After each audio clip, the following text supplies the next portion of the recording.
चलो देखो question number 8। The following table list the activities of maintenance project. Activities दिया है, ड्यूरेशन दिया है in months.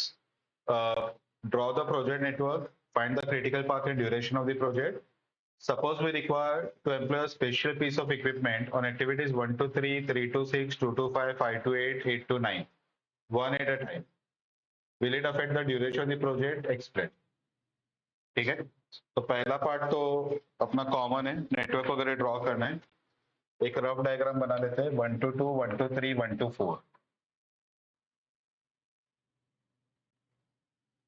2 to 5, 3 to 6,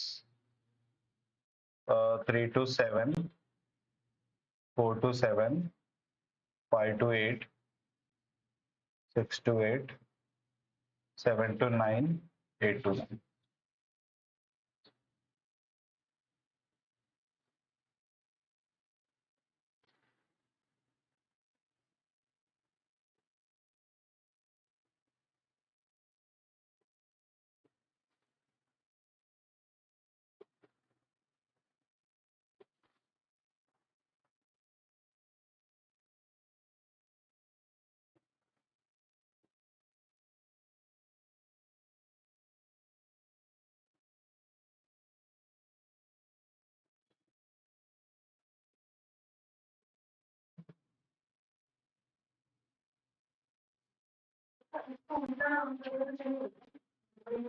shape different रह सकता है, फ्लो सेम रहना चाहिए, यानी कि जो नंबरिंग का एरो के डायरेक्शन में जा रहा है वो सेम आना चाहिए। बाकी अगर शेप डिफरेंट आया वगैरह तो चलेगा। कौन से नंबर से कौन सा जा रहा है वो आप इंश्योर करो। जैसे यहाँ पे 2 to 5 है तो आपका 2 to 5 ही जा रहा है ना। हाँ, यानी कि आपने 2 नीचे लिया है।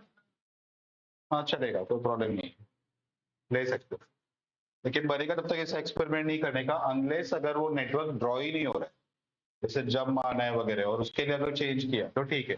अदरवाइज क्या होता है, स्टैंडर्ड जो आंसर रहता है ना, सजेस्टेड आंसर, उस पर यही फ्लो में रहता है, जो क्वेश्चन का फ्लो रहता है ना उसी के फ्लो, यानी कि पहले 2 ऊपर जाएगा, 3 मिडल में और 4 नीचे, वैसे।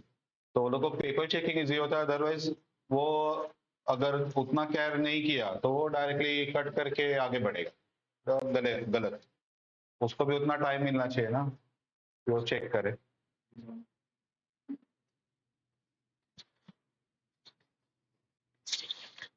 ओके चलो अभी आगे बढ़ते। ड्यूरेशन दिया हुआ है 1 to 2 का 2,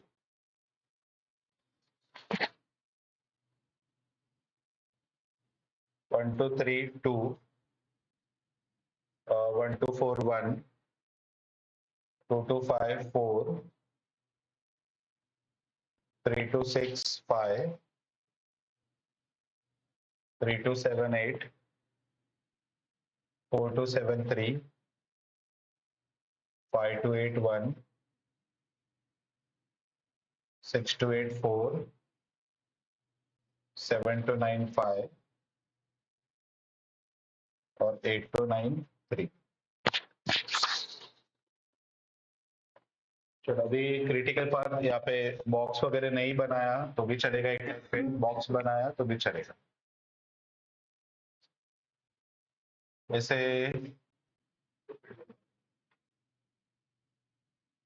ये केस में ना एक्चुअली तुम लोग बॉक्स वगैरह बना के करोगे ना तो वो कंसेप्ट जो है वो अपने को ज्यादा डिटेल में पता चलेगा। तो मैं बनाता हूँ, तुम लोग पहले देख लो, बाद में डिस्कस करते हैं।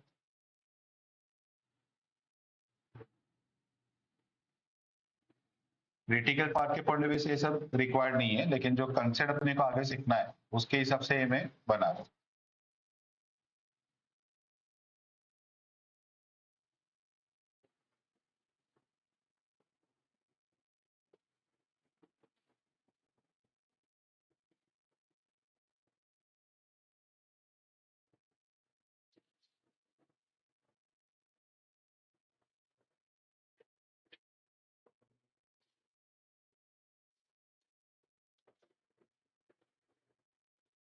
चलो देखो, सबसे पहले स्टार्ट होगा 0 से।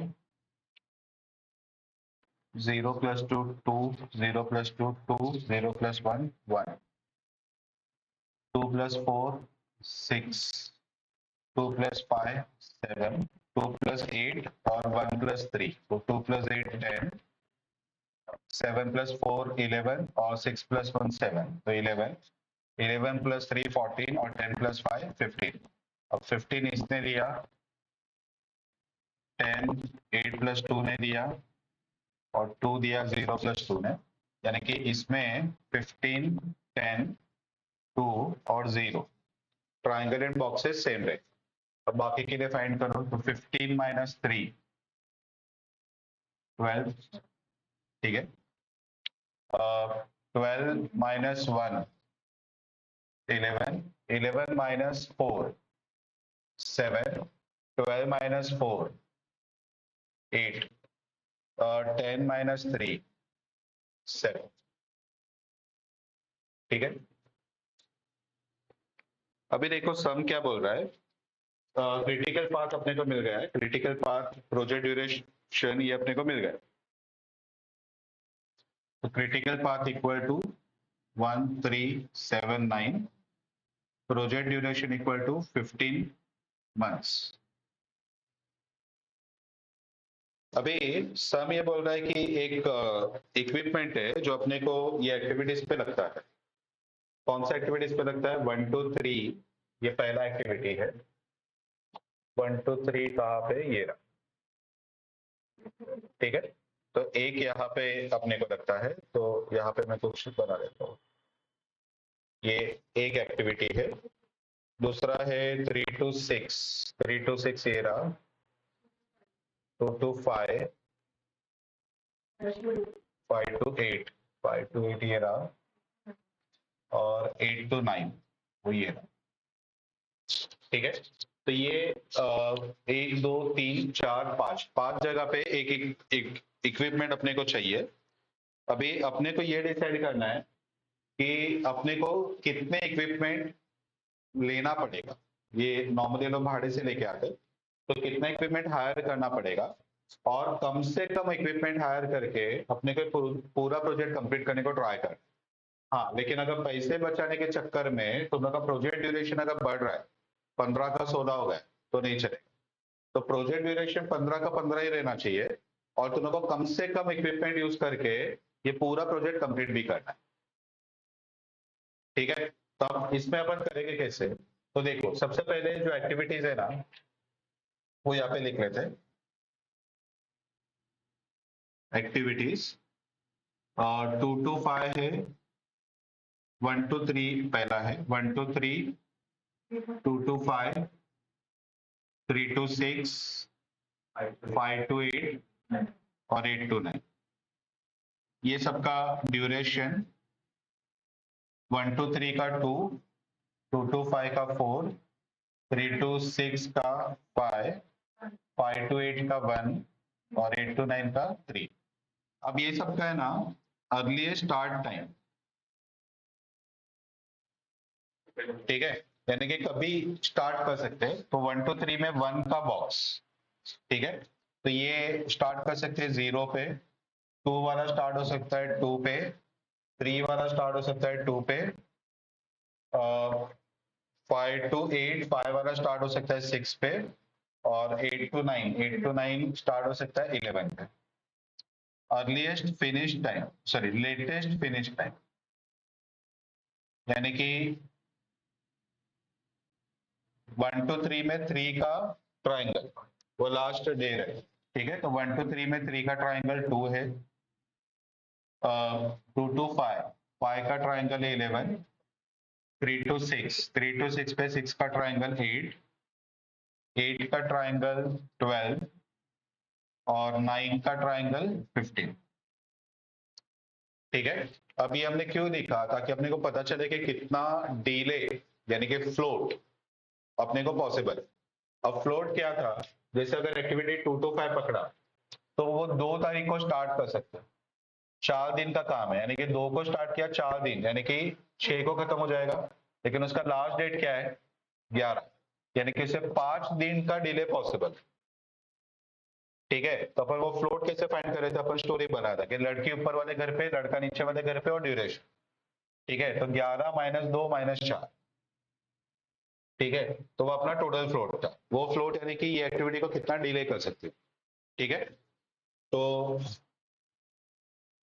पहला 1 to 3, 1 to 3 में वो क्रिटिकल पाथ पे फ्लोट 0 ही आएगा, 2 - 0 - 2। ठीक है, 2 to 5, 2 to 5 में अब भी कैलकुलेट किया 11 - 6। ठीक है, तो 5 दिन। 3 to 6, 3 to 6 में 8 - 7 यानी कि एक दिन। 5 to 8, 5 to 8 में 12 - 7, 5 दिन। और 8 to 9, 8 to 9 में 15 - 14 यानी कि एक दिन का डिले चलेगा। ठीक है, चलो अभी हम लोग का पे क्या करना है, एक बोलते हैं ना कि लॉजिक और उस पर ट्रायल एंड एरर दोनों को मिक्सअप करना है। तो अभी ऑब्वियसली जो सबसे पहला काम स्टार्ट हो सकता है वो 0 डे पे स्टार्ट हो सकता है। तो अपन सबसे पहले ये क्रेन को 1 to मीन्स ये जो भी इक्विपमेंट है उसको 1 to 3 पे भेजते हैं। कभी भेजेंगे, 0 को भेजेंगे। 0 को काम स्टार्ट हुआ, 2 दिन का काम है, 2 दिन में काम खत्म हो जाएगा, यानी कि 2 तारीख को वो इक्विपमेंट फ्री है, अभी अपन दूसरा पे भेज सकते हैं। ठीक है, तो activity start, duration and transfer to. तो पहले अपन स्टार्ट कर रहे हैं 1 to 3। कभी स्टार्ट कर रहे हैं 0 को। कितना दिन का काम है, 2। कभी खत्म होगा 2। यहां से कहां पे ट्रांसफर करेंगे, तो अभी 2 तारीख को 2 एक्टिविटी एक साथ स्टार्ट हो रहा है। 2 to 5 का भी 2 तारीख है और 3 to 6 का भी 2 तारीख। दोनों का स्टार्टिंग डेट सेम है। तो ट्रायल एंड एरर, सपोज पहले 2 to 5 में भेजा, अगर उस पर काम हो गया तो ठीक है, नहीं हुआ तो पहले 3 to 6 पे भेज के देख लो। ठीक है, तो मैं पहले सपोज 3 to 6 पे भेजता हूँ। ठीक है, या फिर पहले 2 to 5 में भेजता हूँ। चलो, तो ट्रांसफर टू 2 to 5। 2 to 5 में मैंने भेजा। कभी भेजा, ये 2 को फ्री हुआ था ना, तो 2 को मैंने यहाँ पे भेज दिया। अब इसका 4 दिन का काम है, तो कभी खत्म होगा 6। इसका लास्ट डे क्या है वो भी लिख के रखते हैं। इसका लास्ट डे तो 2 तारीख की था, पहला एक्टिविटी 1 to 3 का। 2 को काम खत्म हो गया था, कोई प्रॉब्लम नहीं। अब ये 2 तारीख को भेजा, 4 दिन का काम है, 6 को खत्म होगा। इसका लास्ट डेट क्या है, 11।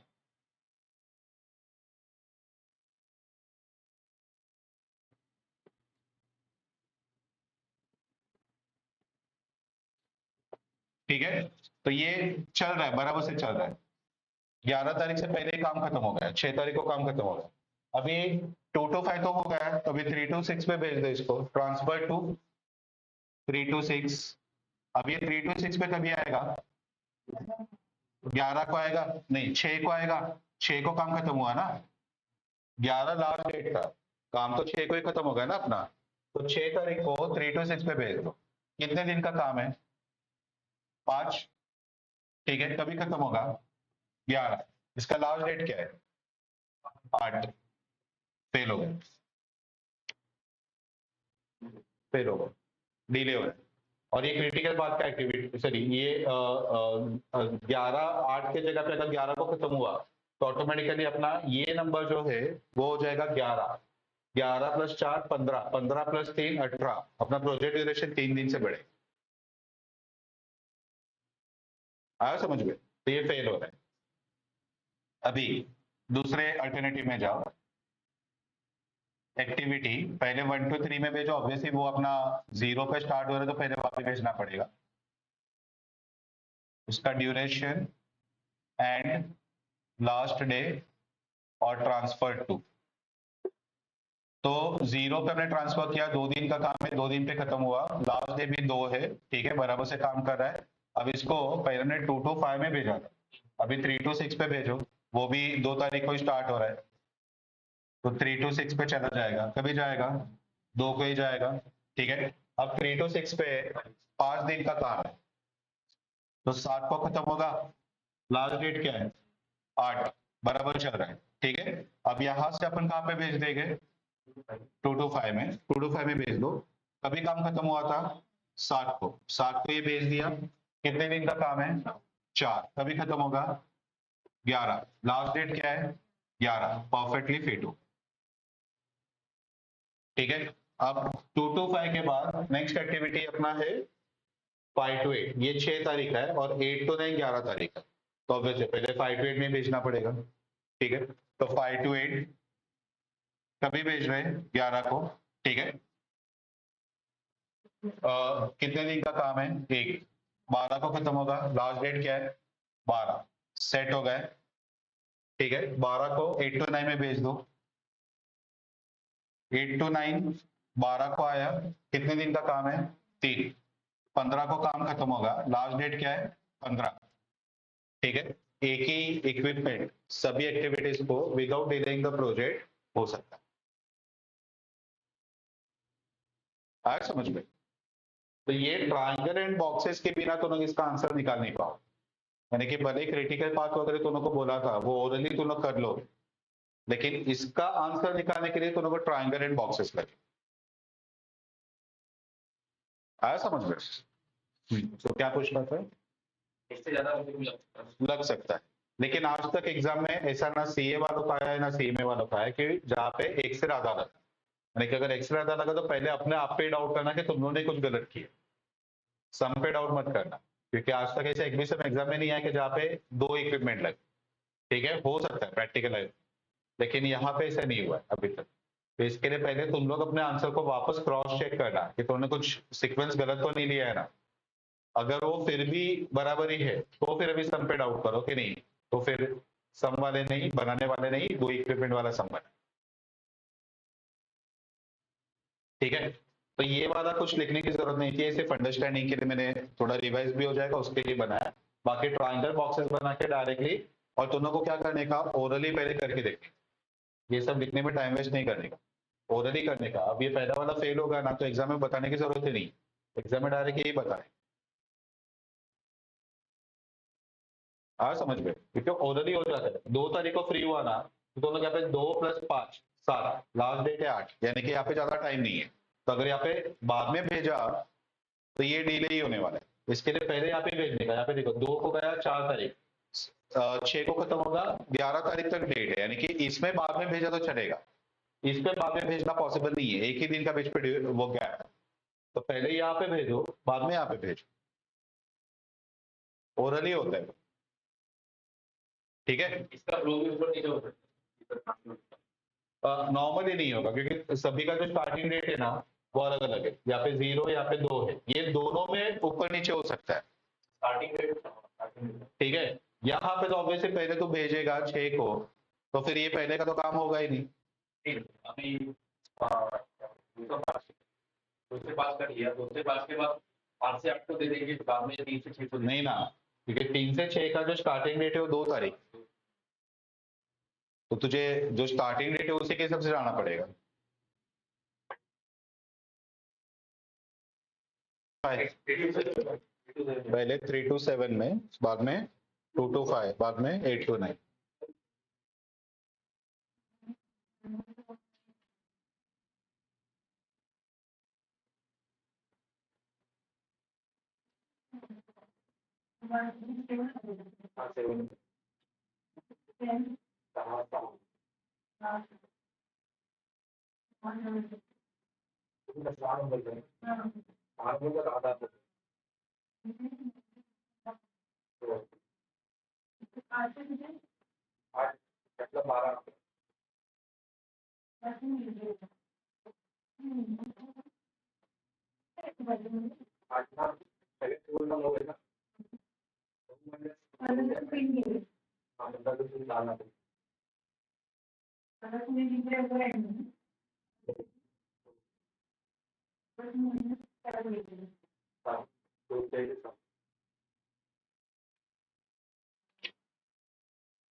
पर्ट यानी कि project evaluation and review technique, project करके भी बोलते हैं, program evaluation and review technique करके भी बोलते हैं, दोनों एक ही। अब ये सीपीएम के पहले का पार्ट अपन बोल सकते हैं। तो यहाँ पे अपन क्या करते हैं कि जैसे सीपीएम में अपने को ड्यूरेशन दिया रहता है, एक्टिविटी है सपोज 2 to 5 एक्टिविटी है, 5 दिन का ड्यूरेशन। अब ये 5 दिन डिसाइड हुआ कैसे? ठीक है, अब ये बेसिकली रिलेटेड है विथ इंजीनियरिंग वर्क। और इंजीनियरिंग वर्क ऐसा बोलते हैं ना कि पूरा प्रैक्टिकल लाइफ से रिलेटेड। तो उस पे जैसे फॉर एग्जांपल कोई ब्रिज बनाना है, ठीक है, और उसका पिलर्स पहले बनाना है। जैसे अभी सब जगह पे मेट्रो का काम चल रहा है, तो लोग वो पिलर्स वगैरह बना रहे हैं। अब ये पिलर बनाने को कितना टाइम जाएगा? तो वो लोग एक अंदाजा लगाते हैं कि नॉर्मली फॉर एग्जांपल 2 महीने का टाइम जाएगा एक पिलर बनाने के लिए। अब ये 2 महीने में वो लोग बेसिकली करेंगे क्या? तो पहले वो लोग खड्डा करेंगे, ठीक है, वहां पे एक बेस बनाएंगे, वो बेस के ऊपर वो रॉड्स का पूरा एक स्ट्रक्चर रेडी करेंगे, सीमेंट से फिल करेंगे, उसको सुखाएंगे, ठीक है, तभी जाके पूरा एक वो लोग का पिलर रेडी होगा। लेकिन इमेजिन करो कि जब भी वो लोग वो खड्डा वगैरह करने को गए, तो उसके नीचे इतना बड़ा पत्थर था, ठीक है, वो पत्थर को लोगों को तोड़ना पड़ा, तभी जाके वो खड्डा हुआ। अब ये पत्थर कभी कभी इतने स्ट्रांग रहते कि हेवी इक्विपमेंट से भी जल्दी टूटते नहीं, ठीक है। तो वहां पे पहले का उसका पास्ट क्या है, हिस्ट्री क्या है, वो लैंड का, ठीक है, अगर वो वॉल्केनो वगैरह से बना है तो वो बहुत स्ट्रांग रहेगा। अदरवाइज अगर वो चुना का पत्थर वगैरह है तो वो काफी इजीली ब्रेक हो जाएगा, ठीक है। तो वो सबके ऊपर वो डिपेंड है। तो उस पर बहुत ज्यादा टाइम लगता है, ठीक है। बाद में पिलर बनाने को गए, तो सपोज पिलर बन रहा है लेकिन वहां पे कंटिन्यू पानी आ रहा है, तो सीमेंट सूख ही नहीं रहा है, ठीक है, और पानी की वजह से वो वॉश आउट हो रहा है। तो उनको पहले पानी को रुकाना पड़ा, ठीक है। बाद में उन्होंने पिलर का बेस बनाया, उसको सूखने को रखा, बाद में वो पिलर आगे बढ़ा, ठीक है। तो ऐसे एन नंबर ऑफ प्रॉब्लम आ सकते हैं। तो जितना टाइम वो लोग सोच रहे हैं उससे ज्यादा टाइम भी लग सकता है। जनरली इंजीनियर्स उससे थोड़ा सा ज्यादा टाइम रखते ही है। एकदम कट टू कट वाला टाइम वो लोग कभी बताते ही नहीं है, लेकिन थोड़ा सा ज्यादा टाइम उन्होंने रखा हुआ है। लेकिन अगर एकदम एक्सट्रीम ज्यादा टाइम लग गया तो एकदम बहुत ही कुछ बुरा सिचुएशन आया और वो हो गया, तो जैसे इक्विपमेंट्स है वो खराब हो गए, ठीक है, वहां पे कोई एक्सीडेंट हो गया, किसी का डेथ हो गया है, ठीक है, पावर सप्लाई चला गया, ऐसा कुछ भी प्रॉब्लम आ सकता है, ठीक है। इंजीनियरिंग वर्क है, कुछ बोल नहीं सकते। और कभी कभी ऐसा होता है कि जैसे फॉर एग्जांपल ये रूम को पेंट वगैरह करना था, वो पेंटर को बुलाया, उसको बोला कि कितना दिन लगेगा बता, तो पूरा रूम घुमा, उसे देखा कहाँ कहाँ पे क्रैक है वगैरह। उसने बोला कि अरे ये तो बहुत ज्यादा छोटा मीन्स छोटा काम है, ज्यादा कुछ बड़ा काम है नहीं, मैं 3 दिन में काम करके रहता हूँ, ठीक है। हमने उसको कॉन्ट्रैक्ट दे दिया, उसे आके काम करना स्टार्ट किया, दीवार को घिस रहा है तो पूरा का पूरा प्लास्टर ही गिरना स्टार्ट। तो उसको लग रहा है कि दीवार तो अच्छा लग रहा है, ज्यादा कुछ क्रैक वगैरह नहीं है, लेकिन जब वो घिस रहा है तो ये इतना वीक है कि वो दीवार का प्लास्टर गिर रहा है, तो उसको प्लास्टरिंग करना पड़ेगा, बाद में उसके ऊपर लांबी वगैरह आएगा, बाद में कलर वगैरह आएगा। अब उसको 3 दिन का ज्यादा टाइम भी लग जाए। और ऑपोजिट भी हो सकता है कि वो आया, उसे देखा कि बहुत सारे क्रैक्स है, उसे बोला कि 10 दिन तो मिनिमम जाए, ठीक है, उसे काम स्टार्ट किया, लेकिन दीवार इतना स्ट्रांग था, भले क्रैक था लेकिन इतना स्ट्रांग था कि सिर्फ उसको लांबी भर के हाथ मारा, कलर होना स्टार्ट हो, तो वो 10 दिन की जगह पे 6 दिन में काम हो। प्रैक्टिकल लाइफ से रिलेटेड, ठीक है। तो यहाँ पे पर्ट में अपन यही करते हैं कि हर एक एक्टिविटी के लिए 3 अलग अलग ड्यूरेशन फाइंड करते हैं। एक आता है जिसे बोलते हैं ऑप्टिमिस्टिक ड्यूरेशन। ऑप्टिमिस्टिक यानी कि अच्छा सोचे कि सब कुछ ऑन टाइम हुआ, मटेरियल टाइम पे मिला, लेबर टाइम पे आ गए, इक्विपमेंट्स टाइम पे आ गए, ज्यादा डिफिकल्ट लैंड नहीं था, एरिया बहुत इजी था काम करने के लिए, तो उस पर काम सबसे कम टाइम में हो, तो उसे बोलेंगे ऑप्टिमिस्टिक टाइम। दूसरा, एकदम नेगेटिव सोच, हर एक्टिविटी के लिए एकदम पॉजिटिव सोचना है, उसे बोलेंगे ऑप्टिमिस्टिक टाइम। हर एक्टिविटी के लिए एकदम नेगेटिव ही सोचना है, ठीक है, कि अगर सब प्रॉब्लम्स आना स्टार्ट हुआ, ठीक है, तो मैक्सिमम कितना टाइम लगेगा। और एक आएगा जिसे बोलेंगे मोस्ट लाइकली टाइम, यानी कि एवरेज टाइम कितना लगना चाहिए ऐसे काम के लिए। अब वो ड्यूरेशन अपना पास्ट एक्सपीरियंस के बेसिस पे अपन सेट करेंगे, वो यूनिफॉर्म नहीं रहेगा, ठीक है। तो पहला आता है जिसे बोलते हैं ऑप्टिमिस्टिक टाइम।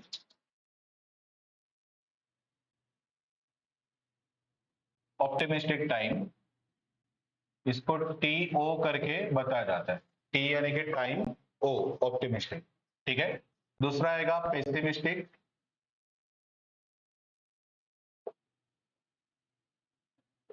टीपी, ठीक है। और एक आएगा मोस्ट लाइकली टाइम,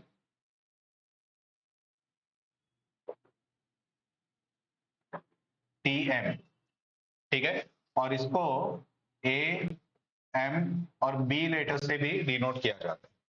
तो या तो तुम लोग T O T M T P लिखो या तो ए एम बी लिखो, ठीक है। जनरली अपन ए एम बी लिखेंगे, लेकिन ये एब्रीवेशन वहाँ पे सब में यूज किया हुआ रहता है। कभी कभी लोग ये हेडिंग देते नहीं है, टी ओ बोलते हैं, टी एम टी पी बोलते हैं। तो अपने को पता रहना चाहिए कि हरे का मीनिंग क्या है, ठीक है। अब सबसे पहला काम अपने को ये करना है कि अपने को फाइंड करना है एवरेज टाइम, टीई करके बोलते हैं इसे, एवरेज टाइम। और ये जो टाइम है ये अपना सीपीएम में जो टाइम दिया रहता है वो ये टाइम रहता है, ठीक है। तो ये तीन टाइम पहले इंजीनियर्स फाइंड करेंगे, उसका एवरेज निकालेंगे तो ये मिलेगा, और ये सीपीएम में अपन यूज करें, ठीक है। तो इसका एवरेज टाइम का फॉर्मूला आएगा A plus 4m plus B divided by 6, number 6, ठीक है। A plus 4m plus B divide by 6। अब यहाँ पे तीन ये टाइम है, हम लोग इसको वेटेड एवरेज में कन्वर्ट करते हैं। तो वेटेड एवरेज कैसे रहता है, इसका वेट है 1, इसका वेट है 1 और इसका वेट है 4, ठीक है। तो 1 प्लस 4 प्लस 1 यानी कि टोटल हुआ 6, तो product multiply by total weight, ठीक है। तो 1 into A, 4 into M, 1 into B divide by 6, तो ये अपने को मिलेगा एवरेज टाइम। क्योंकि मोस्ट लाइकली टाइम वो है, वो लगना चाहिए। ऑप्टिमिस्टिक बहुत ही अच्छा हुआ, जिसका प्रोबेबिलिटी कितना है बोल नहीं सकते, तो वो प्रोबेबिलिटी अपन 1 पकड़ते हैं। एवरेज टाइम का प्रोबेबिलिटी सबसे ज्यादा है, तो उसका प्रोबेबिलिटी 4 है, और पेसिमिस्टिक का भी कम है, तो 1 है, ठीक है। यानी कि एकदम अच्छे को भी इंपॉर्टेंस मत दो, एकदम बुरे को भी इंपॉर्टेंस मत दो, एवरेज टाइम कितना लगता है वो पकड़ो, ठीक है। अब हम लोग फाइंड करते हैं वेरियांस, ठीक है। वेरियांस बोला तो स्टैंडर्ड डेविएशन का स्क्वायर, बराबर। स्टैंडर्ड डेविएशन वेरियांस का स्क्वायर रूट है, तो ये वेरियांस हम लोग फाइंड करते हैं, और वो आता है b माइनस ए अपॉन 6 होल स्क्वायर, ठीक है। इसका फॉर्मूला b माइनस ए अपॉन 6 होल स्क्वायर। तो b यानी कि पेसिमिस्टिक ऑप्टिमिस्टिक, वो दोनों में कितना डिफरेंस है बाय 6 वेट के हिसाब से, ये फॉर्मूला बेस्ड उन्होंने डिराइव किया है स्क्वायर। स्क्वायर क्योंकि वेरिएंस है, अगर ये स्क्वायर नहीं लेते हैं तो स्टैंडर्ड डेविएशन आता है, आया समझ में। लेकिन ये डायरेक्ट स्टैंडर्ड डेविएशन फाइंड नहीं किया जाता, ये इसका एक अलग टेक्निक है, अभी जस्ट ये फॉर्मूला के फॉर्म में लिखा है, ठीक है। अभी एक सम लेते हैं और उस पर मैं एक्सप्लेन करता कि ये पूरा काम अपन कैसे करेंगे।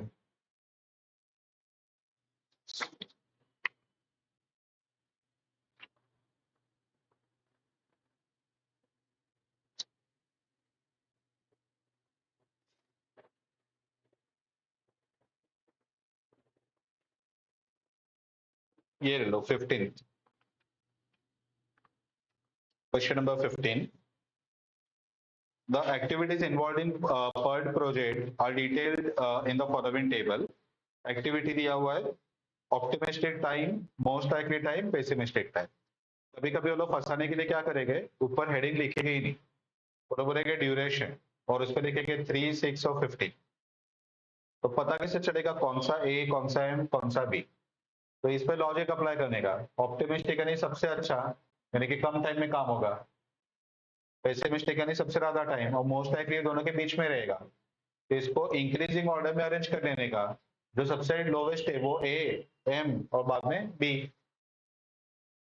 आया समझ में। रिक्वायर्ड क्या है, draw the network diagram, find the critical path and expected time of the completion of the project and the project variance after estimating the earliest and latest events time of all nodes. Find the probabilities of completing the project before 31 days. What is the chance of project duration exceeding 46 days? What will be the effect on current critical path if most likely time of activity 3 to 5 gets revised to 14 instead of 11 given in the table? Given that probability of standard normal curve between z0 to 2 is 0.4772 and z0 to z0 minus 0.1 is 0.3413, ये तो उन्होंने FM में किया रहेगा, area under curve आया था। ये formula लिख के रखो, ये रफ करके मैं सम स्टार्ट करता हूँ।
Activity TO TM TP TE A plus 4M plus B by 6 and variance B minus A upon 6 whole square.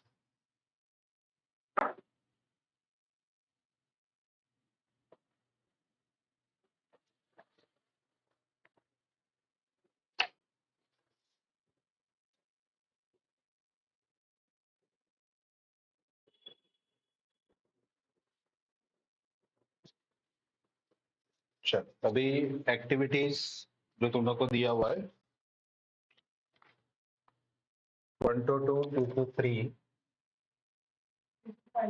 3 to 5, 7 to 8, 5 to 8, 6 to 7, 4 to 5, 1 to 6, 2 to 4. तुम्हें नहीं ज्यादा ड्रॉ कर लो। ठीक है, अब इसका जो ड्यूरेशन है पहले ऑप्टिमिस्टिक वाला पूरा कॉलम बता दो।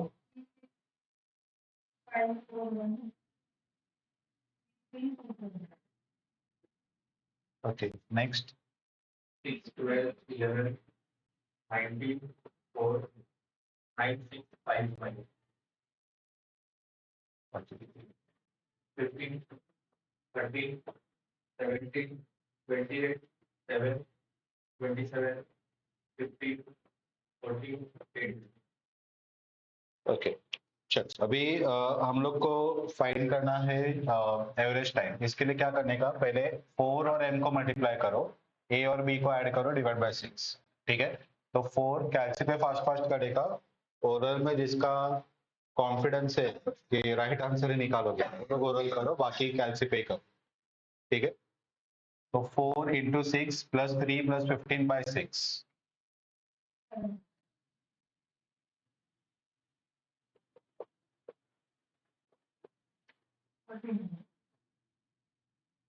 7, 14,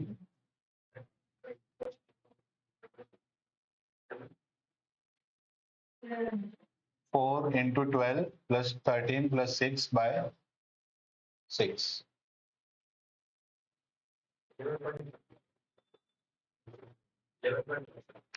11.16 चेक करो इसका।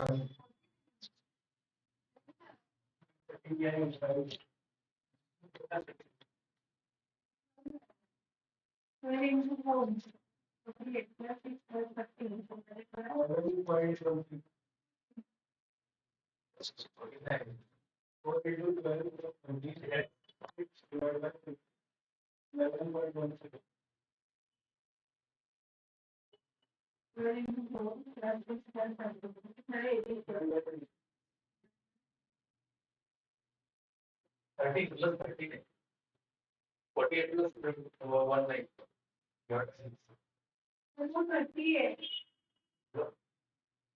अच्छा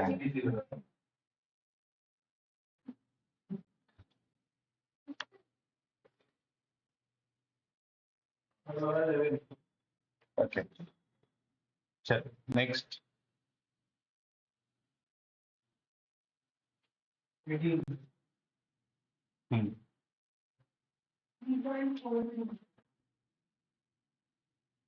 जहां तक मुझे याद आ रहा है कि ये सभी पॉइंट पे आंसर नहीं आ रहा है। हाँ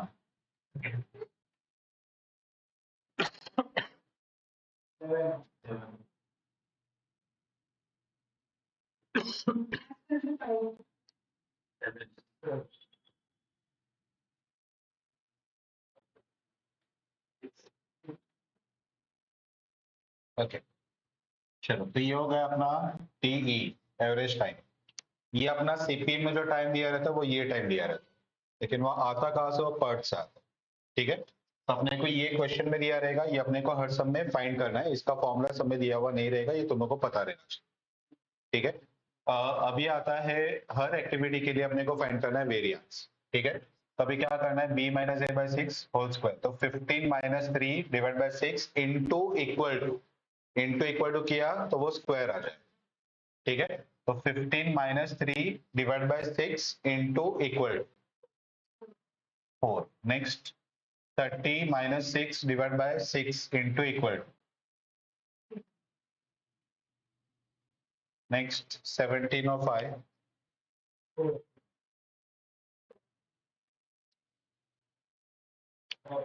28 और 4, 7 और 1, 27 और 3, 15 और 3, 14 और 2, 8 और 2। ठीक है,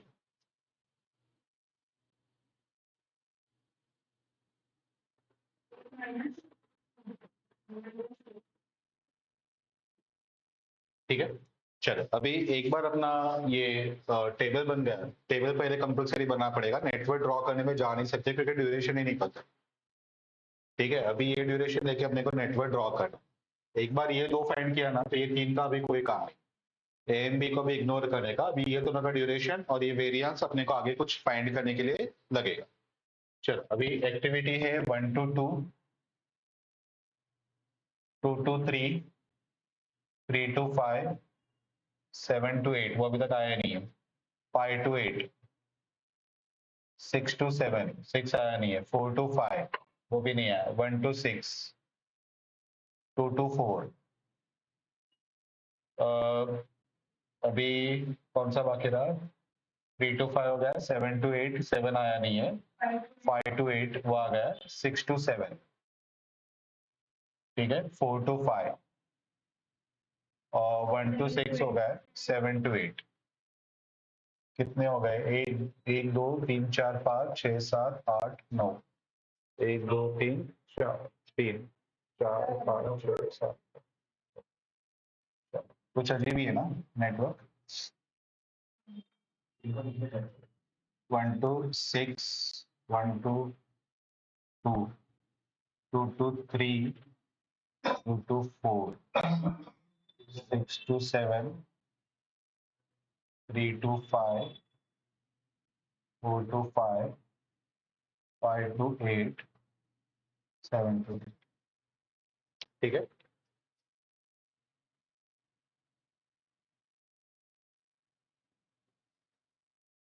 चलो अभी ड्यूरेशन लिखते जाते हैं, कौन सा लिखना है, एवरेज वाला लिखना है। 1 to 2 का 7, 2 to 3 14, 3 to 5 11, 7 to 8 18, 7 to 8 18, 5 to 8 4, 6 to 7 11, 4 to 5 7, 1 to 6 और 2 to 4 5, ठीक है। अब अपने को फाइंड करना है क्रिटिकल पाथ। क्रिटिकल पाथ यहाँ पे वो बॉक्सेस ट्राइंगल वगैरह नहीं बनाया तो भी चलेगा, अगर तो देखो बॉक्सेस का हैबिट हो गया तो बेस्ट है, बॉक्सेस बना के क्रिटिकल पाथ फाइंड कर लेने का, मिस्टेक का कोई स्कोप ही नहीं रहेगा। तो यहाँ पे तो सिर्फ 3 ही पाथ दिख रहे हैं, तो लाइन से लिख लेते हैं, 1 2 3 5 8, तो 7 14 11 4,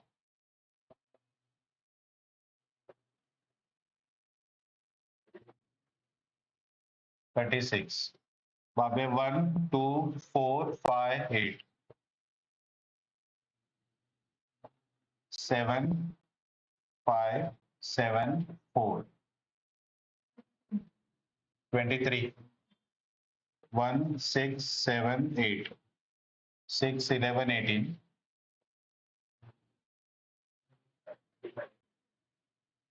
तो हाईएस्ट ये आ रहा है, ठीक है, क्रिटिकल पाथ।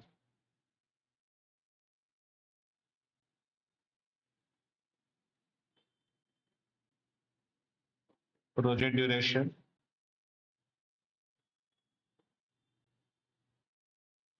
अब हम लोग को क्या करना है, क्रिटिकल एक्टिविटीज लेना है,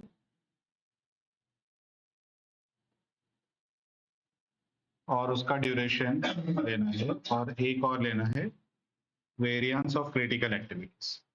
तो critical activities 1 to 2, 2 to 3, 3 to 5, 5 to 8।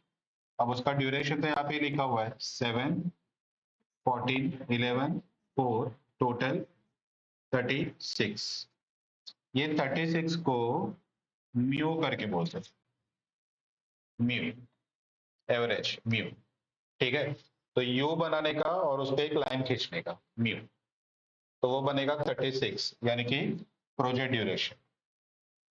और हम लोग को फाइंड करना है वेरिएंस, लेकिन वेरिएंस सभी का नहीं, ये वाला नहीं चाहिए, टोटल नहीं चाहिए, जो क्रिटिकल पाथ की एक्टिविटीज है सिर्फ उसी का वेरिएंस, ठीक है। तो 1 to 2, 1 to 2 का है 4, 2 to 3 16, 3 to 5 4, और 5 to 8 1, तो 20 24 25, ठीक है। तो ये बन जाएगा वेरिएंस 25, और स्टैंडर्ड डेविएशन यानी क्या होता है, तो standard deviation equal to square root of variance, तो 25 का स्क्वायर रूट यानी कि 5, ये आएगा स्टैंडर्ड डेविएशन। हर सब में यहां तक अपने को फाइंड करना है, इसका 50% वेटेज यहां तक का है, यानी कि अगर सपोज 7 मार्क का सम आया तो 3.5 मार्क अंदाज से वो ये स्टेप तक का है, आगे का अलग से मार्क्स रहेगा। ठीक है, तो ये अपना फर्स्ट पार्ट खत्म हुआ। अब ये यूज करके जो म्यू और स्टैंडर्ड डेविएशन जो फाइंड किया है, वो यूज करके अपने को आगे के क्वेश्चंस का आंसर लिखना। ठीक है, वो बाद में जाते हैं, पहले तुम लोग यहाँ तक कंप्लीट करो ताकि मैं बोर्ड रफ करके आगे बता पाऊँ।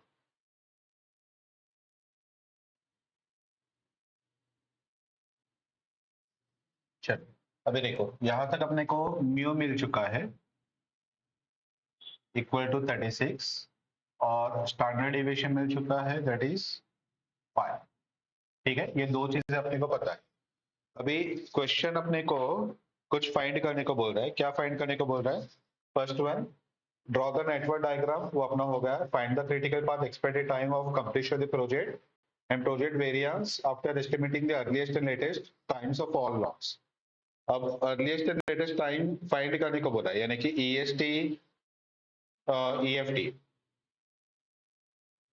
ठीक है, तो वो अपने को फाइंड करना है। तो वो अभी तुम लोगों को पता है वो कैसे फाइंड करना है। ठीक है, तो एक्चुअल टेबल के अंदर एक कॉलम ऐड करके उसी में ही कवर कर लेने का।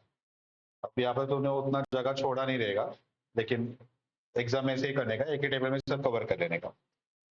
अब क्वेश्चन क्या पूछ रहा है कि find the probability of completing the project before 31 days. तो अपने हिसाब से जो प्रोजेक्ट का ड्यूरेशन है वो 36 है, म्यू एवरेज टाइम अपना ड्यूरेशन का 36, और ये बोल रहे हैं कि 31 से पहले कंप्लीट होने का प्रोबेबिलिटी बात।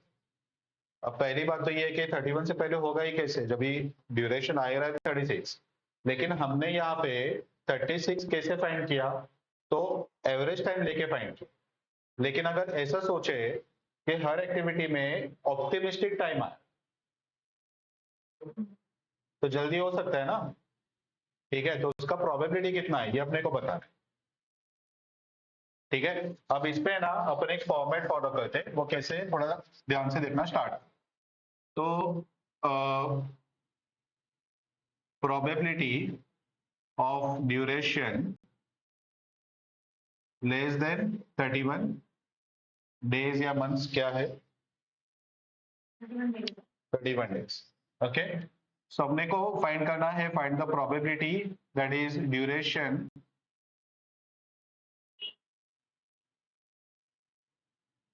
लेस देन 36 डेज रहना चाहिए। ठीक है,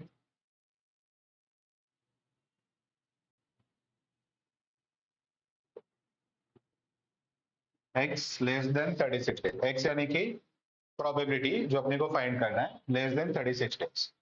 अब यहाँ पे क्या करना है अपने को? x minus mu upon standard deviation, ये अपने को फाइंड करना है। ठीक है, अब ये क्यों फाइंड कर रहे हैं? अब ये ना एक्चुअली थोड़ा सा टेक्निकल पार्ट है, अपने को उतना सारा सिलेबस पे है नहीं, अपने को सिर्फ कैलकुलेशन पार्ट सिलेबस में। अब ये कहाँ से आ रहा है?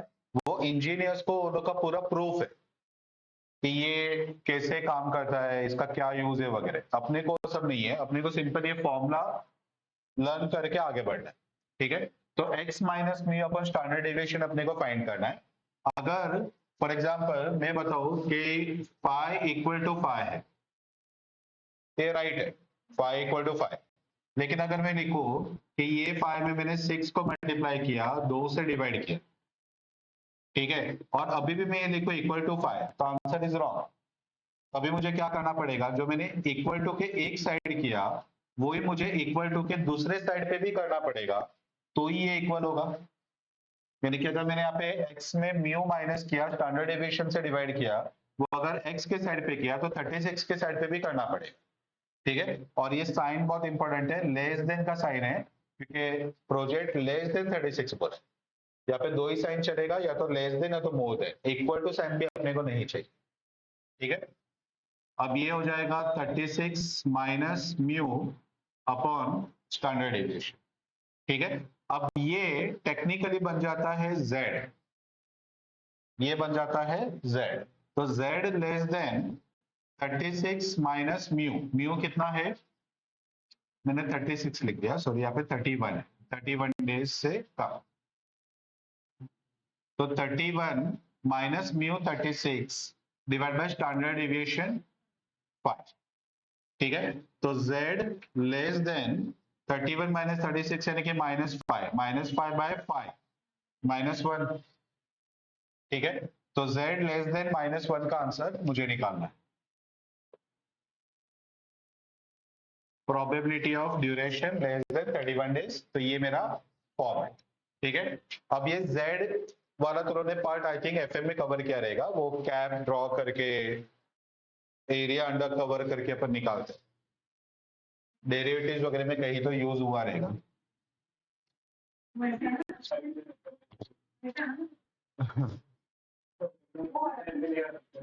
हाँ हाँ, अच्छा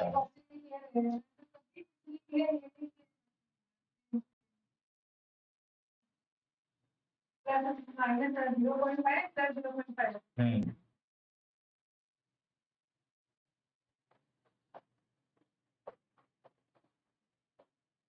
ओके चलो। अब ये देखो, ये तो मैं बेल शेप जो हम लोग यहाँ पे यूज करते हैं, एरिया अंडर कवर करके इसको बोलते हैं, ये अपने को फाइंड करना रहता है उसमें बराबर।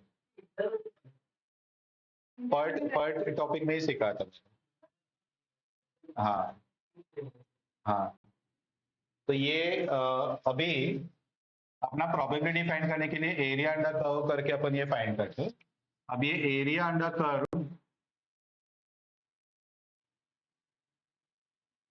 ठीक है, ये कैसे काम करता है, तो ये जो पार्ट है ना यहां से लेके यहां तक का, ये तो लगा 50% प्रोबेबिलिटी यानी कि 0.5, यहां से लेके ये एंड तक 50% प्रोबेबिलिटी यानी कि 0.5, यानी कि टोटल प्रोबेबिलिटी 100%, 50 यहाँ पे 50 यहाँ से, ये एग्जैक्टली z इक्वल टू 0 है, और z के माइनस वाले सब इस तरफ है, -1, -1.2, -2.5, -4 वगैरह, ये सब इस तरफ है, और पॉजिटिव वाले इस तरफ है, यानी कि 1.25, 2.6, 3.78 वगैरह, वो सब इस तरफ है, ठीक है। अभी हम लोग को पहले क्या करना है कि अपने को z का वैल्यू मिला है -1, ठीक है, तो माइनस मिला तो अपने को इस तरफ जाना है, अगर ये +1 मिला रहता तो अपन इस तरफ जाते, ठीक है, तब पे -1 है, तो अपन कहीं पे भी अंदाज से z इक्वल टू -1 वो ड्रॉ कर लेते, ठीक है, ये मैंने ड्रॉ कर लिया z इक्वल टू -1।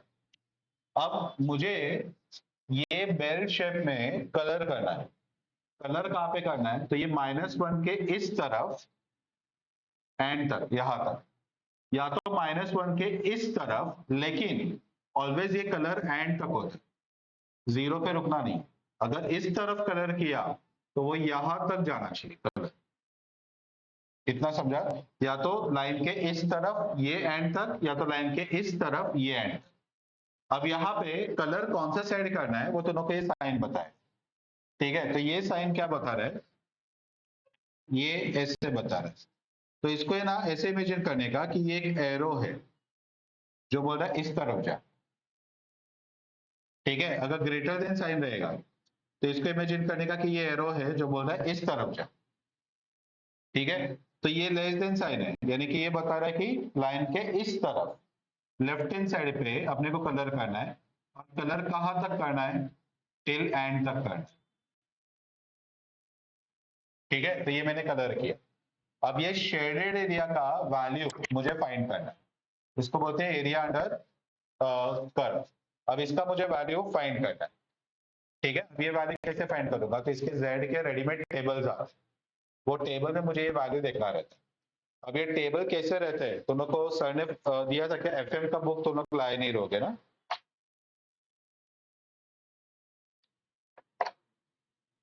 एफएम के बुक पे टेबल है क्या,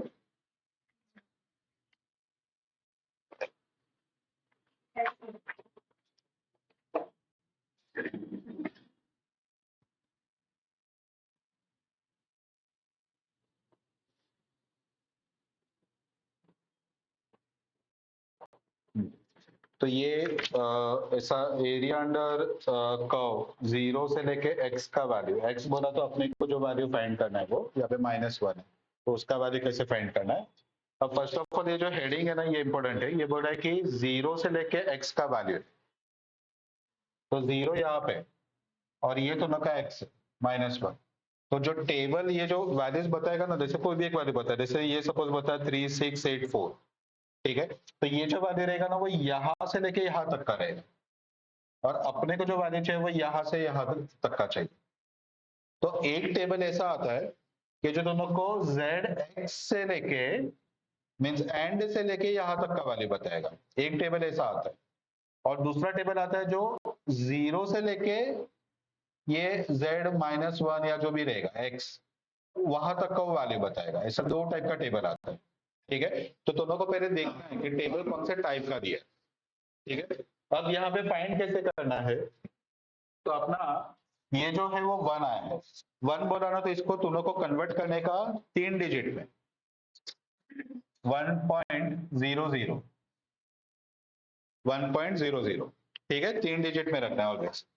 अब यहाँ पे ये पहला x वाला कॉलम है, यहाँ पे 00 से लेके मैक्सिमम 4 तक का दिया है, ठीक है। तो अपने को इसको दो पार्ट में पहले डिवाइड करना है।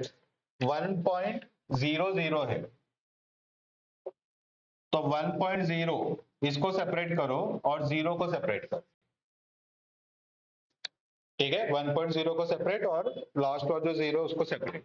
दो से ज्यादा डिजिट कभी रखने का नहीं, मैक्सिमम 2 डिजिट तक रखना है। तो ये देखो, सबसे पहले तो ना 1.0 में जाओगे, ये 1.0 यहाँ पे, ठीक है। और दोनों को कौन सा चाहिए, 0 चाहिए, 0 ये देखो 0.00 0.01 02 वैसे करते करते 0.09, ठीक है। तो पहले तो लोग जाओगे 1.0 में 00, यानी कि ये दिया हुआ है 34134 34134, तो वो वैल्यू दोनों को दिया हुआ है। अब जो दोनों को सम में जो वैल्यू दिया है वो देखो, वही दिया है 34134, ठीक है। 4 तक दिया रहेगा, राउंड ऑफ किया रहेगा, वो सब ठीक है, लेकिन वैल्यू वही दिया, ठीक है। अब तुम लोग क्वेश्चन नंबर 17 में आओ।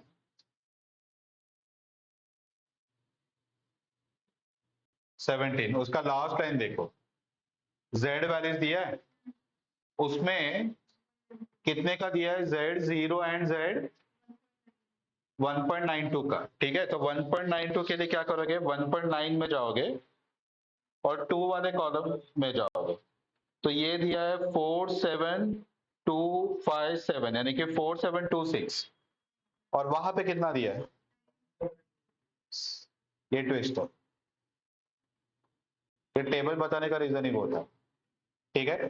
तो ये जो टेबल जो दिया है इसके ऊपर देखा है, ये z0 से लेके x का वैल्यू, ठीक है, यानी कि ये यहां से लेके यहां तक का वैल्यू। अब तुम लोग ये -1 की जगह पे +1 लोगे ना, तो भी वैल्यू सेम ही रहता है। ये -1 की जगह पे अगर +1 दिया ना, तो भी ये जो वैल्यू तुम लोग टेबल से फाइंड करोगे वो माइनस के लिए और प्लस के लिए दोनों के लिए सेम है, डिस्टेंस उतना ही है, सिर्फ एक नेगेटिव साइड में जा रहे हैं, एक पॉजिटिव साइड में जा रहे हैं। लेकिन अगर तुम लोग को जैसे ये z-1 का अगर वैल्यू यहां से लेके यहां तक फाइंड किया, तो ये 3413 जो दिया था टेबल में, ठीक है, उसमें तुम लोग 0.5 को ऐड करोगे क्योंकि ये 0.5 है। इसका मतलब ये हुआ कि अगर z का वैल्यू मोर देन 0.5 दिया, तो वो 0 से लेके -1 का नहीं बता रहा है, वो एंड से लेके -1 का बता रहा है। हाँ, अगर वैल्यू 0.5 से ज्यादा दिया, जैसे क्वेश्चन नंबर 17 में वो 0.9 करके कुछ दिया है ना, यानी कि वो मैक्सिमम वैल्यू ही यहाँ पे 0.5 है, तो 0.9 का वैल्यू आया कहां से, समझा। तो वो जो वैल्यू बता रहा है वो एंड से लेके यहां तक का वैल्यू बता रहा है, ठीक है। तो दोनों को केयरफुल देने का, वो लोग ने सम बनाने वाले ने गड़बड़ किया है, लिखा क्या है, z0 और 1.93 का वैल्यू, ठीक है, लेकिन फाइंड कर रहे हैं z0 से नहीं, वो एंड से फाइंड कर रहे हैं। तो 0 जो लिखा हो गलत लिखा ना, बच्चे लोग तो वहां पे कंफ्यूज हो जाएंगे। अब जो लोग उतना नहीं सोचेंगे वो तो वही आंसर लेके आगे प्रोबेबिलिटी निकालेंगे और उनका आंसर पूरा गलत हो जाएगा। ये एग्जाम में ऐसा झोल वो लोग करते हैं, वो लोग के साइड से मिस्टेक है, अपने साइड से मिस्टेक नहीं है, ठीक है। लेकिन अपने को समझ में आना चाहिए कि उन्होंने मिस्टेक किया, अपने को राइट आंसर कैसे निकाला, ठीक है। तो अभी ये जो वाले बता रहा है 1.0 का 0 में कितना वैल्यू बता रहा है, 1.0 का 0 में 3413 बता रहा है, सब में भी उतना ही दिया है। ठीक है, तो ये वैल्यू यहां से लेके यहां तक का 0.3413 है, 0 से लेके -1 का वैल्यू। अभी समझ में आ रहा है मैं क्या बोल रहा हूँ? तो बाय मिस्टेक इसको ये वैल्यू मत पकड़ लेना। तो ये वैल्यू बता रहा है और मुझे ये वैल्यू नहीं चाहिए, मुझे कौन सा चाहिए, ये वाला चाहिए, यानी कि यहां से लेके यहां तक का वैल्यू मुझे फाइंड करना। ठीक है, तो मैं क्या करूंगा, 0.5 में से अगर ये माइनस कर दूं तो मुझे ये वाले वाले का आंसर मिल जाएगा। ठीक है, तो value of z0 to z-1 is 0.3413.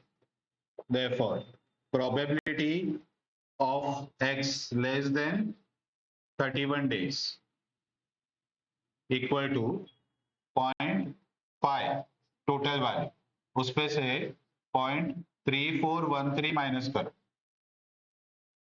ठीक है, क्योंकि मुझे ये वाले एरिया का आंसर चाहिए और मुझे वैल्यू यहाँ का मिला है, तो टोटल में से ये माइनस करो तो मुझे ये वाले वैल्यू का आंसर मिल जाए। कितना आएगा, 0.1587, यानी कि 15.87%। तो जो पूछ रहा था कि प्रोबेबिलिटी बताओ कि 31 से पहले काम खत्म होगा, तो उसका 15% प्रोबेबिलिटी आया समझ में? ठीक है, तो ये वैसे अपन इसका वैल्यूज फाइंड करते हैं। अब मेन यही है कि तुम लोग को कुछ सब में 0.5 प्लस करना है, कुछ में माइनस करना है, तो कौन से टाइम पे क्या करना है वो कैसे पता चले। तो तुम लोग को ये पहले जो डायग्राम है वो प्रॉपर, कलर वाला जो एरिया है वो प्रॉपर ढूंढना है कि कलर इस तरफ करना है कि इस तरफ करना है, और उसके बाद में 0.5 को प्लस करोगे या 0.5 को माइनस करो, ये तुम लोग को मेन पहले समझना। ठीक है, तो अभी मैं क्या करता हूँ, एक कॉमन तुम लोग को हर एक जो पॉसिबल केसेस है वो मैं तुम लोग को बताता हूँ और उस पर अपन कैसे फाइंड करेंगे वो मैं तुम लोग को शो करता हूँ। ठीक है, तो ये स्टार्ट कहाँ से होगा, वहां से फास्ट एक रिकैप यहाँ तक पहले आते हैं, बाद में आगे का पार्ट कवर करते हैं। सबने क्या बोला कि पहले नेटवर्क ड्रॉ करो, स्टैंडर्ड डेविएशन वगैरह फाइंड करो, वो आपने फाइंड किया, 50% सब वहां पे खत्म हो। ठीक है, अब उसके बाद में उससे पूछा कि प्रोबेबिलिटी बताओ कि प्रोजेक्ट 31 से पहले कंप्लीट होगा, तो x लेस देन 31। ठीक है, x minus mu upon standard deviation, ये तुम लोग को याद करना पड़ेगा, that is equal to z। ठीक है, तो हम लोग ऐसे बोल सकते हैं कि z equal to x minus mu upon standard deviation, ये फॉर्मूला।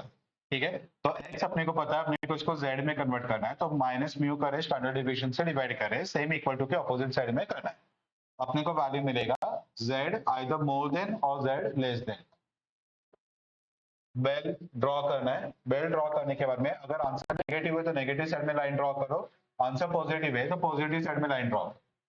अब तुम को कलर कहाँ पे करना है, तो ये डायरेक्शन बताएगा, इसको एरो करके इमेजिन करने का, लेस देन यानी कि इस तरफ जाने को बोल रहा है, मोर देन यानी कि इस तरफ जाने को बोल रहा है।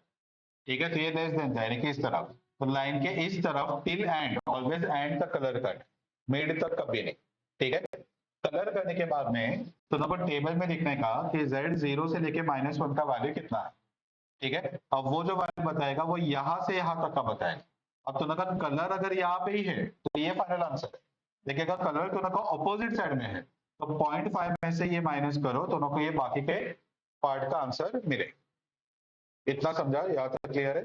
ठीक है, तो ये मेरा पहला केस, अगर x z लेस देन -1 है तो मेरा प्रोबेबिलिटी आएगा 0.5 माइनस 0.3413, यानी कि 0.1587, यानी कि 15.87%।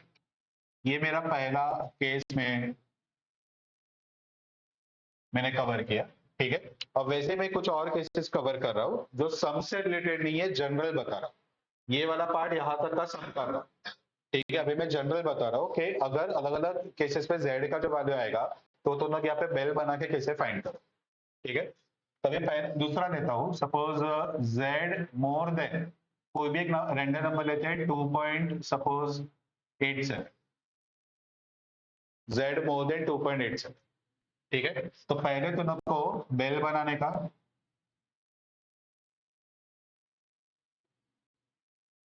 एग्जैक्टली मिडल में 0। अब ये पॉजिटिव 2.87, तो मैं इस तरफ ड्रॉ करूंगा। कलर कहाँ करूं, तो ये ग्रेटर देन साइन है, ग्रेटर देन यानी कि वो बोल रहा है इस तरफ क्या, ठीक है। तो यहाँ पे कलर करो, टिल एंड कलर करना, ध्यान में रखना है, ठीक है।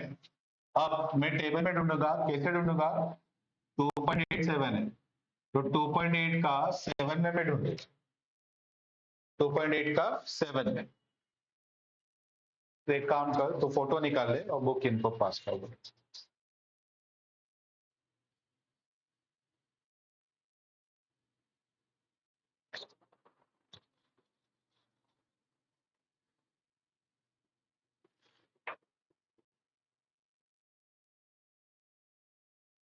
अब तुम लोग ढूंढो, इस पे देखो 2.8, ठीक है, ये 2.8 और 7 वाला,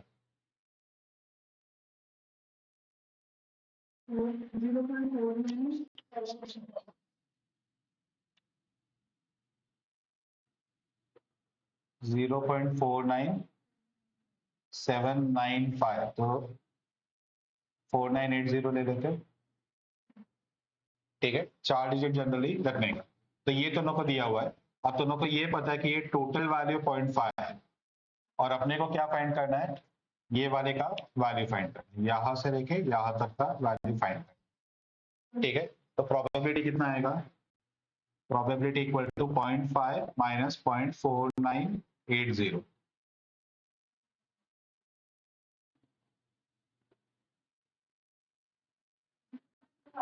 0 पॉइंट, ये वैल्यू कितना आ रहा है माइनस करके,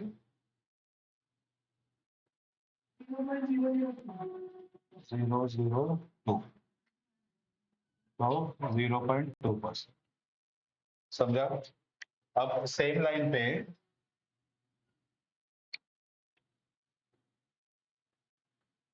ये केस हो गया अपना। Next case, suppose z more than 1.58, suppose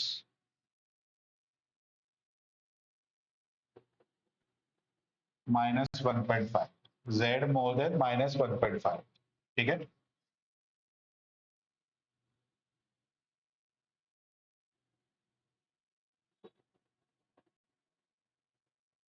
ये आ गया 0। अब ये माइनस 1.5 है, तो माइनस साइड में लाइन ड्रॉ करूंगा, ठीक है। अब कलर कहाँ करें,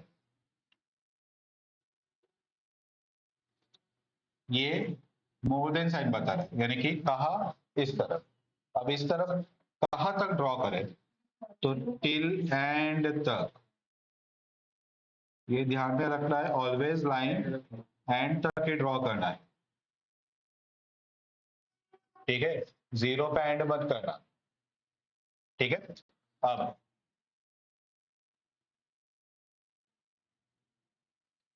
टेबल में देखो 1.5 1.5 का 8 में,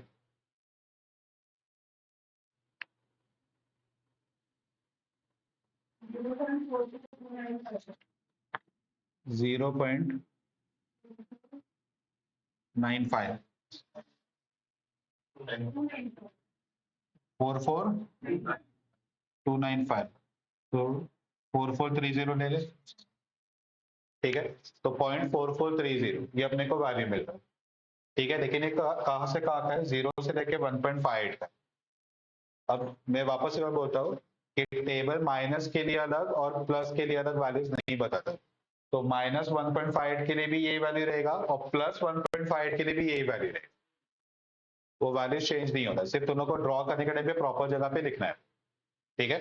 अब क्या करें बताओ, अपने को एक कलर वाला एरिया कवर करना है, तो ये वाला एरिया का वैल्यू अपने को पता है ना 0.5 है, अपने को ये टोटल का वैल्यू फाइंड करना है, ठीक है, तो प्रोबेबिलिटी कितना आएगा 0.4430 प्लस 0.9430 यानी कि 94.3%।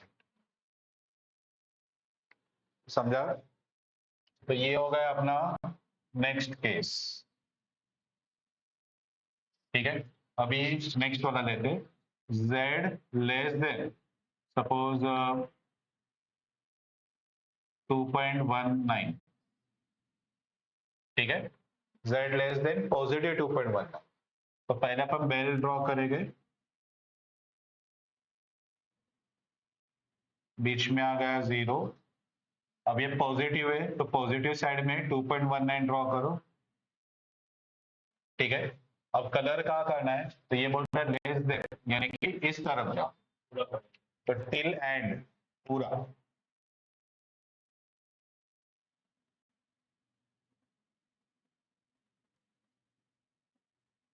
ठीक है, ये हमने कलर कर दिया।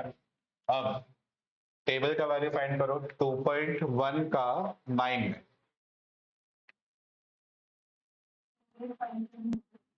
48574। ओके, और अपने को पता है कि ये जो वैल्यू है ये 0.5 है, और अपने को फाइंड किसका करना है, तो पूरा यहां से लेके यहां तक। तो ऐड करे कि लेस करे,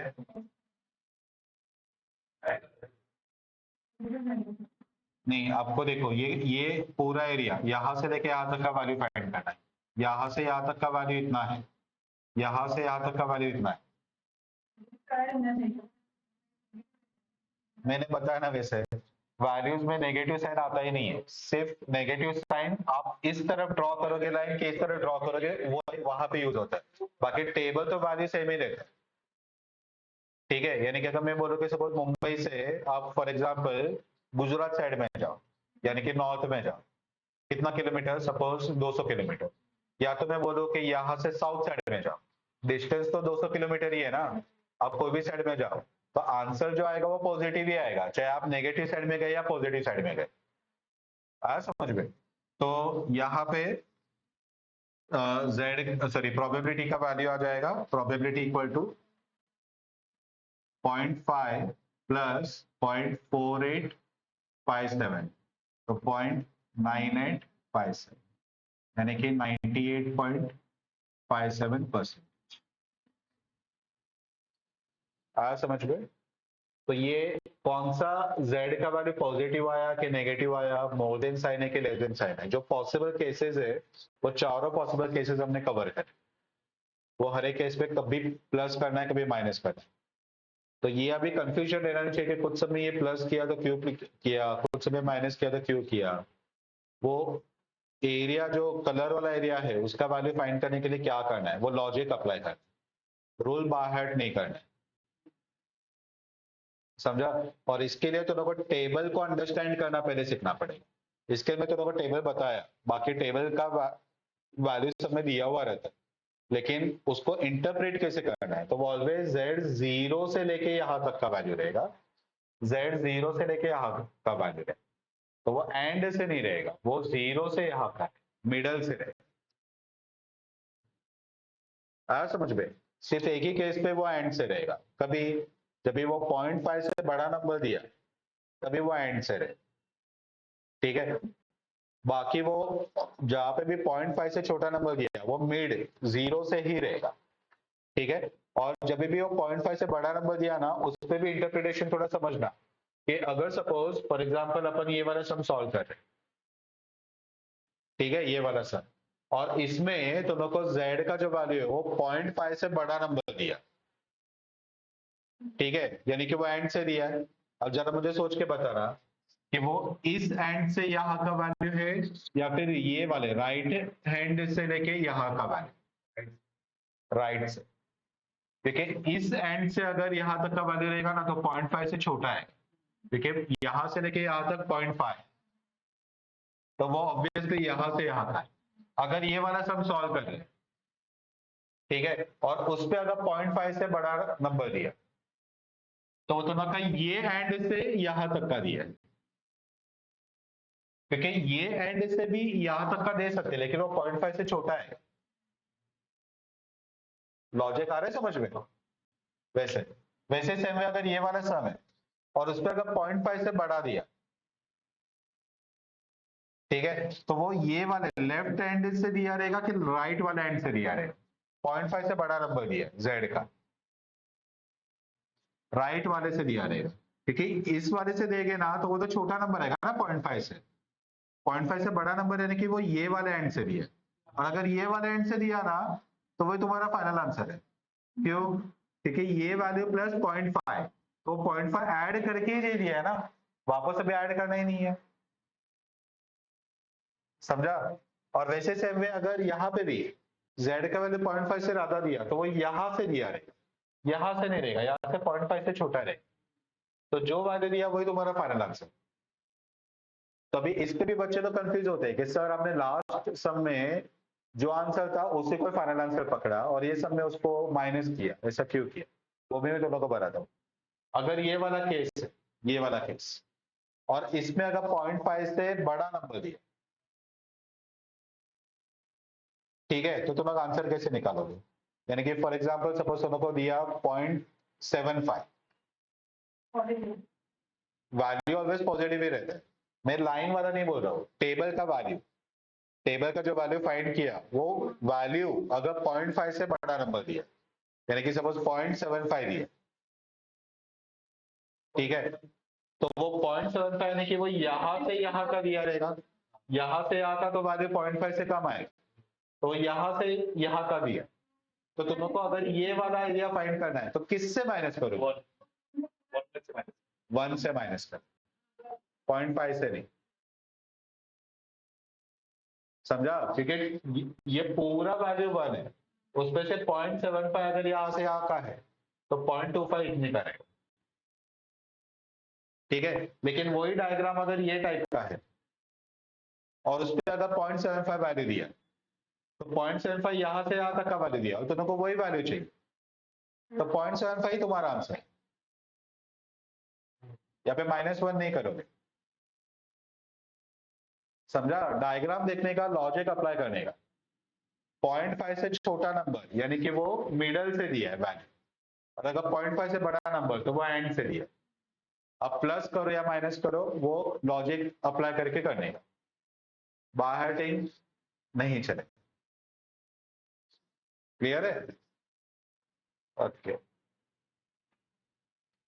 तो तुम लोग अभी क्या करो, ये यहां तक का फाइंड करो, ये अपना आंसर का ओरिजिनल वाला ये है, यहां तक का लिखो, यहां तक लिखने के बाद में वो सम को थोड़ी टाइम के लिए स्किप करो, ये वाला जो पार्ट है, चार अलग अलग डायग्राम, उसमें वैल्यू कैसे फाइंड करना है, तो वो हेडिंग दे दो how to find Z value, और ये चार उस पर लिख दो।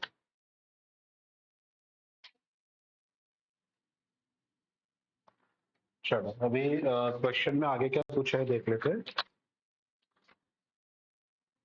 The project duration exceeding 46 days, ये अपने को फाइंड करना है। अगर प्रोजेक्ट को 46 से ज्यादा दिन लगेगा क्या, उसका प्रोबेबिलिटी कितना है?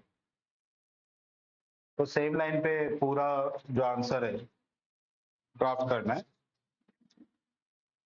तो अपने को फाइंड करना है probability of duration more than 46 days.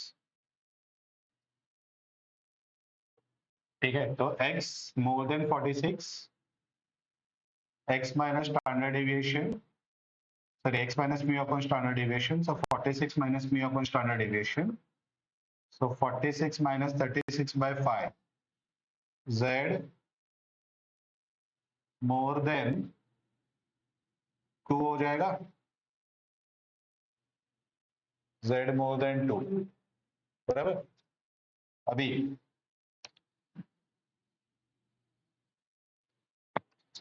पहले बेल बनाते हैं.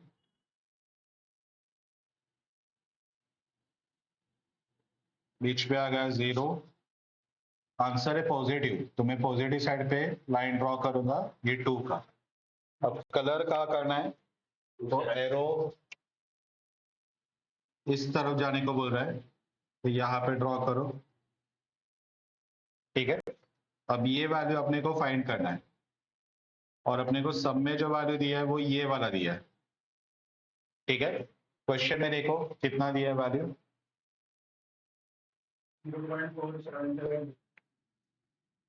0.4772, ठीक है। और अपने को पता है कि ये जो टोटल वैल्यू है वो ऑलवेज रहता है 0.5।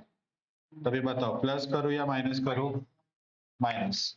तो probability of duration more than 46 equal to 0.5 minus 0.4772।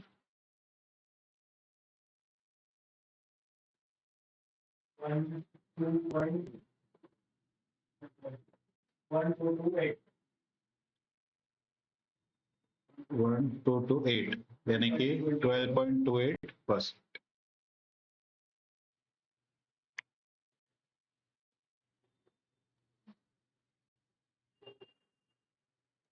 समझा?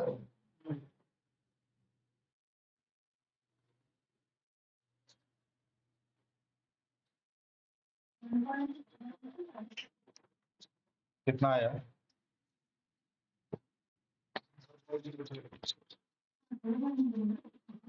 कितना? 0.0228 तो 2.28।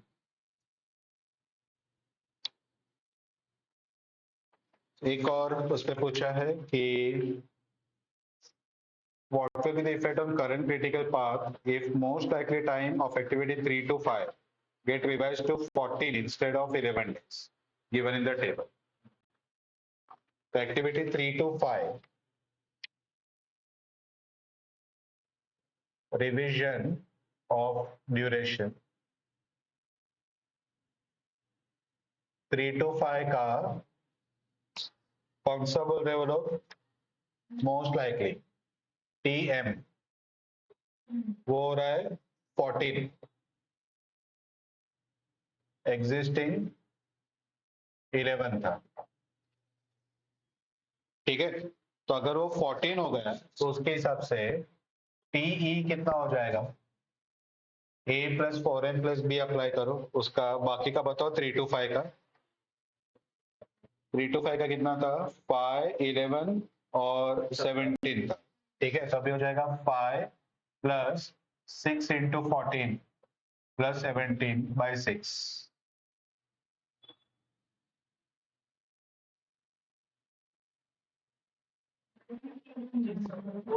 सॉरी 4।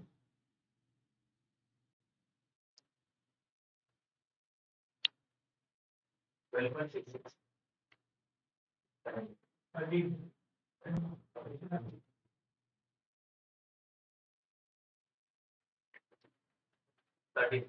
13 पहले कितना था? 11 था,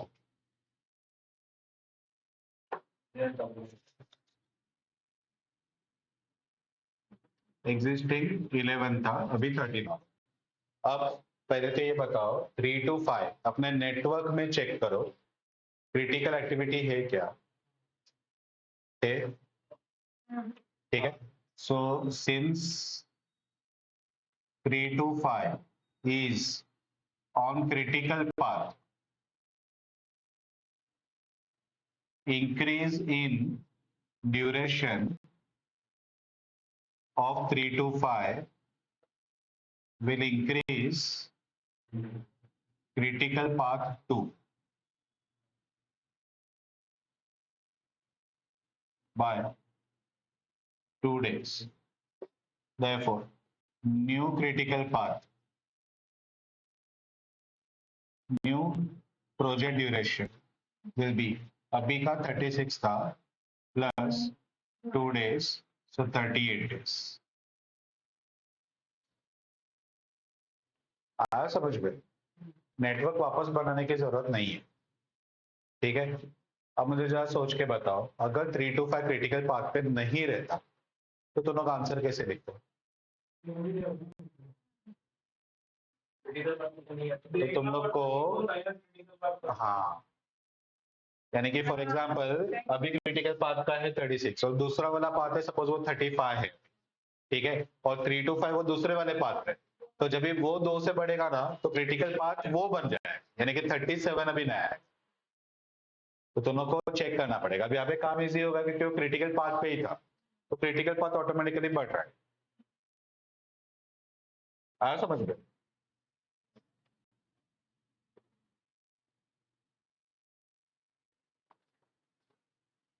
क्लियर है ना? चलो तो ये सब हो गया। अभी आज कुछ होमवर्क नहीं दे रहा हूँ मैं, क्योंकि नेक्स्ट लेक्चर में वापस मुझे कंसेप्ट थोड़ा सा रिवाइज करवाना पड़ेगा जो बच्चे लोग हैं वो लोग के लिए।